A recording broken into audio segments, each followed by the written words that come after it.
এই যে পাকা শসা ধুয়ে কেটে পরিষ্কার করে রেখে দিয়েছি। তেল গরম হয়ে গেছে, চিংড়ি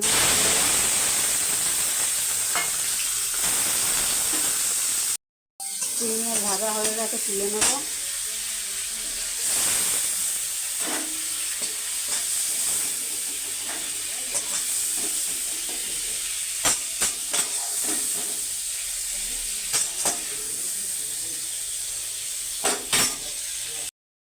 কড়াইতে আর একটু তেল দিয়ে দেবো। গরম হয়ে গেছে, জিরে ফোড়ন দিয়ে দেবো।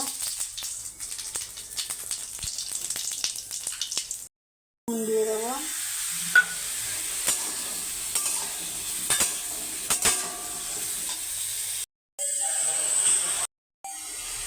একটু হলুদ দিয়ে দেবো। শসাটা ভালো করে ভেজে নেব। জিরে গুঁড়ো দিয়ে দেবো একটু, হাফ চামচের মতন জিরে গুঁড়ো দেবো। আর একটু হলুদ দিয়ে দেবো। কাঁচা লঙ্কাটা পরে দেবো। ভালো করে এটাকে স্বাদ কষিয়ে নেব। চাপা দিয়ে দেবো।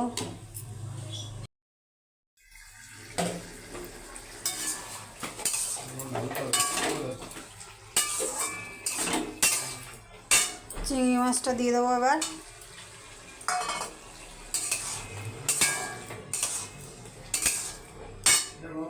কাঁচা লঙ্কা দেবো, একটু চিনি দিয়ে দেবো।